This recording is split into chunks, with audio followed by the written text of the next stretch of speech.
Assalamualaikum warahmatullahi wabarakatuh. Nama saya Akbar Rizky Krisanto. Saya siswa dari SMP IT Nurul Hikmah.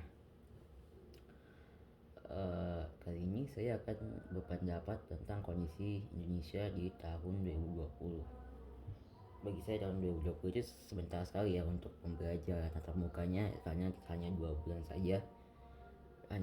Yaitu Januari dan Februari.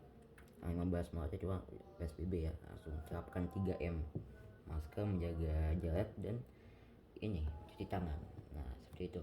Nah bagi saya juga karena COVID ini tentunya ada dampak positifnya dan ada dampak negatifnya. Untuk dampak negatifnya, yang pertama adalah tidak ada pembelajaran di kelas. Jadi nggak tatap muka, jadi di rumah gitu, pakai melalui video Zoom meeting teman-teman gitu. Jadi Zoom meeting, terus langsung itu ya pokoknya. Tapi bagi saya di pembelajaran jarak jauh seperti ini kita sih kurang efektif. Kenapa? Karena banyak banyak gangguan sih. Kalau saya sendiri ya, kalau mungkin teman-teman tidak merasakan seperti saya sendiri, saya kayak misalnya kurang masuk ke otak sih sebetulnya, kurang fokus malah. Jadi kayak lebih ke nggak kurang fokus sih, jadi kurang masuk ke otak. Jadi harus jadi kalau mau kalau mau belajar lagi itu harus harus lihat PowerPoint yang dikirimin oleh ustadz atau ustazah yang ngajar tersebut gitu. Jadi kata saya kurang masuk sih. Itu yang pertama, negatif dari tidak ada pembelajaran di ruang kelas. Lalu juga ada nilai siswa itu tidak baik gitu, bukan tidak baik, kurang gitu, nilainya kurang daripada dia tatap muka. Jadi lebih bagus yang tatap muka. Dan yang di mana namanya, yang di dampak COVID ini malah berkurang, sehingga dan dampaknya juga ada teman-teman. Jadi pertama itu dia bisa jadi dia bisa teleponan dengan teman saat dia sedang ujian. Itu dia telepon dengan temannya, lalu dia saling sharing jawaban gitu teman-teman. Jadi jawaban ini apa gitu kan. Waduh, itu dosa banget sih teman. Aduh. Nah setelah itu juga bisa dia ngecek jawaban di Google. Waduh, itu dosa banget sih sepertinya. Nah ya, lalu ada yang kedua ada namanya kan tadi pembelajaran jarak jauh. Yang kedua ada namanya proses belajarnya jadi terasa lebih berat gitu, karena banyak sekali tugas gitu teman. Jadi kayak numpuk tugas ya gitu. Jadi kan di rumah kita bermalas-malasan ya kan, bawaannya malas, jadi lalai dengan tugas gitu. Tapi insya Allah teman-teman bisa memanage waktu karena sudah SMA juga, SMP. Dan ya hanya beberapa siswa doang sih yang merasa keberatan di pembelajaran jarak jauh ini. Oke. Yang keempat adalah meningkatnya resiko dalam penilaian gitu. Jadi kayak seperti tadi yang saya bilang, tapi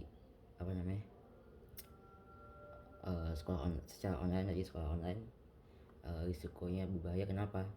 Karena bisa jadi dia bolos dan dia bisa akal-akalin gimana cara kalau dia itu kalau dia itu hadir di sekolah, padahal dia santai-santai di rumah main game.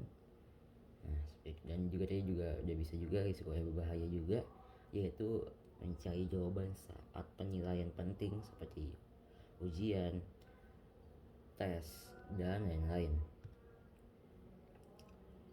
Oke. Dan yang keempat ada yang namanya dampak akhlak dalam siswa, dalam dampak ini. Jadi seorang anak itu saat dia masih sekolah tatap muka itu akhlaknya baik gitu, akhlaknya baik, Lalu justru saat dia apa namanya pembelajaran jarak jauh atau online, itu dia malah akhlaknya makin gitu, jadi melawan orang tua, membantah orang tua, seperti itu tidak boleh ya, seperti itu. Nah, terus yang jadi keempat atau kelima, pokoknya kelima kayak insya Allah ya. Yang kelima itu kalau nggak salah, kalau kelima saya ada poin-poinnya. Yang kelima itu adalah keterbatasan internet atau kuota. Jadi kita juga eh, sebagai mahasiswa, jadi kita harus juga punya internet agar bisa terhubung dengan Zoom meeting atau WhatsApp atau yang lain-lain, sehingga kita bisa nyaman mendengarkan atau mendengarkan penjelasan yang ada di Zoom meeting tersebut ya. Dan saya juga ada keluhan juga kok, saya juga kalau misalnya walaupun kuotanya itu dari pemerintah juga, saya pernah mengalami kendala juga di internetnya. Jadi saya sedikit kecewa, sehingga saya dibilang sama guru-guru atau ustadz yang saya di sana bahwa saya bolos, padahal saya ini internet yang lag banget atau ini ya. Oke, dan ada juga yang keenam, itu adalah siswa ini ya apa, mudah kehilangan pembelajaran. Jadi misalnya kayak gini teman-teman, saya jam 2 itu jam 2 nih, di jam 2 pembelajaran bahasa Indonesia. Nah, pembelajaran bahasa Indonesia misalnya dari jam 2 sampai jam 3. Nah, malamnya itu udah lupa tadi belajar apa. Nah, kenapa? Karena sudah sudah hilang, sudah ditumpuk oleh pembuatannya tadi sore atau tadi malam gitu. Nah, tadi kan adalah negatif, sekarang kita masuk ke positif ya teman-teman. Kita langsung positif. Yang pertama adalah siswa itu ini ya, punya waktu keluarga yang banyak.